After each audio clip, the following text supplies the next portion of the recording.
The first rail to install is rail 17. When you look at the pieces, there's a rail 17A, a rail 17B, and this one happens to have a rail 17C.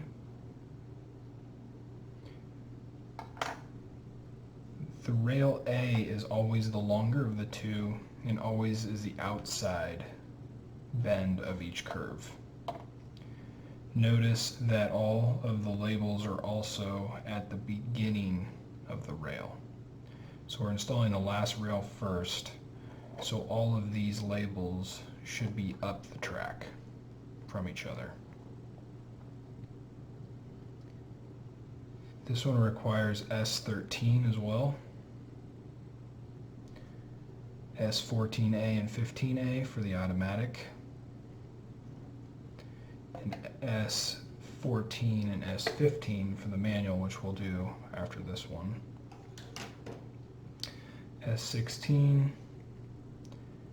C15, a rail connector, and then some twists. Each rail after this will go in consecutive numbers.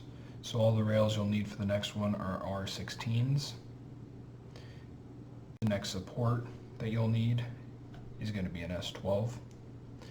The next curve that you'll need is going to be a C14.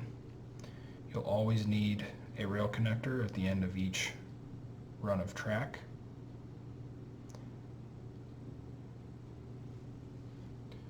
So I'm going to start with putting the curve on rail 17. So because this is up track, so is the C15. We'll place 17A, R17A, on that piece. We'll then bend it around and put the other opening over the other piece. You just have to make sure that your rail is pushed all the way on before you put a twist.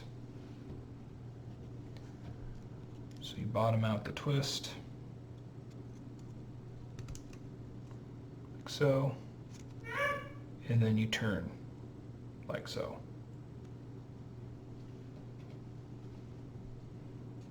I'll do that for this piece as well.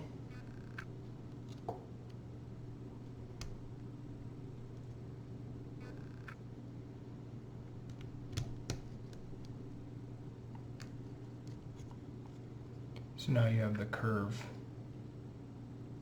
in rail 17A on. The label always faces the inside of the bend or curve. Now we'll add 17C, which is a guide rail. All the C's are guide rails. We'll put the label up track again.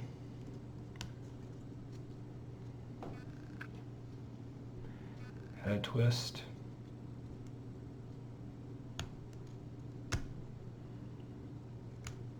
Twist to 90 degrees to lock. Do the same thing with this side.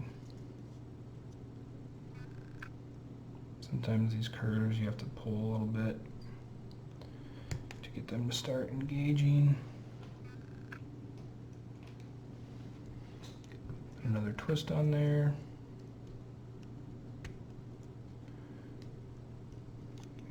It's all seated, so push down and twist. So now you have your guide rail installed as well. I know that there's going to be an S13 here, so I'm going to place the rail on there. Notice that I'm putting one side of all the rail together first, so that you don't have to spread the rail to install anything. Twist there. And lastly, I'm going to put a rail connector on the very end because I know this is going to connect to another rail.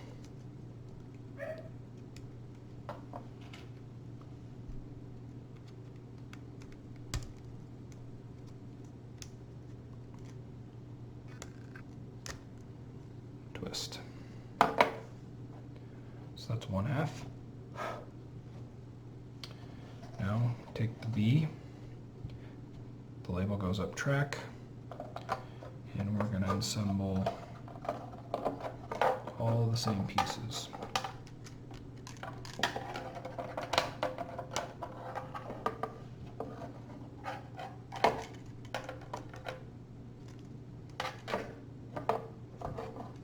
One side, and we'll just go down the rail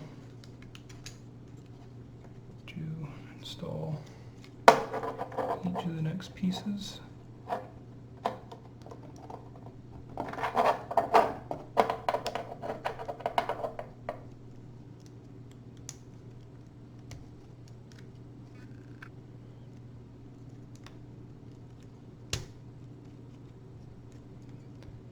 Making sure that the rails are all the way on. Go back, add twists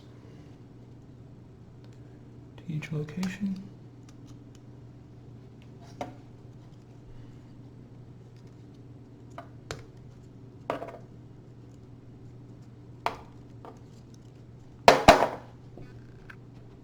So there's rail 17.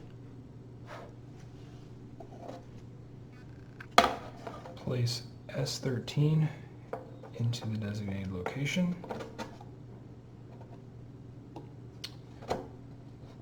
One thing to note here, I put this on backwards, this S13, and that S13 label should always match up to the label on the base.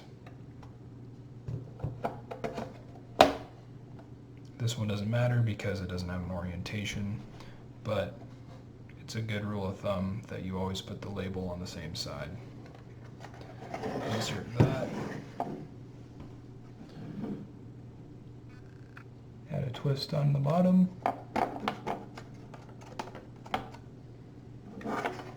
Flip it over.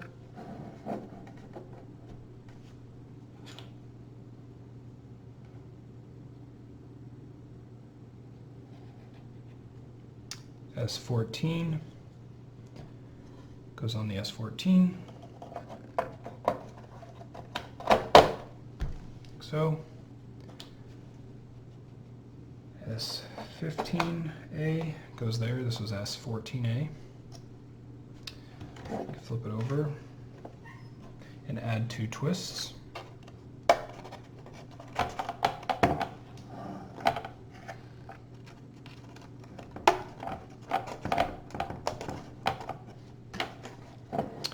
Finally, take S16 with the label S16,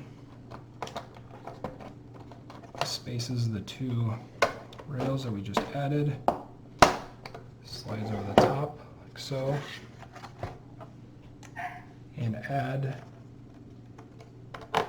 twist to the bottom. So that's rail 17. So the only difference on the manual version is it uses these 2 longer rails, S14 and S15, to bring the ball to the front instead of to the back like the automatic. So we'll take S14, place it in the S14 opening. There's 2 of these because it is so long.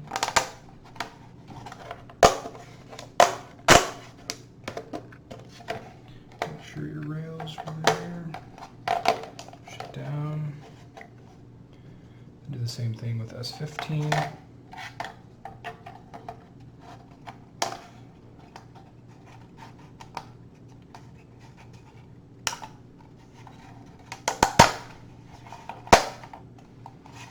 It's fully seated. Take S16 again. Place it back here.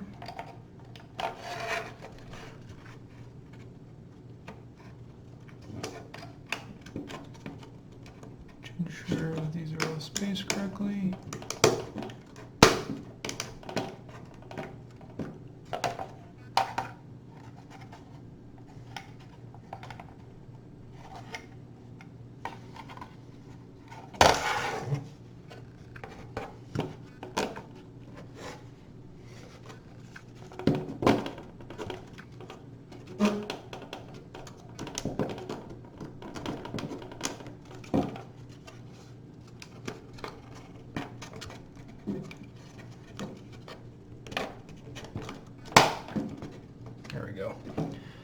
Just making sure that these were all lined up here while you're pushing that in.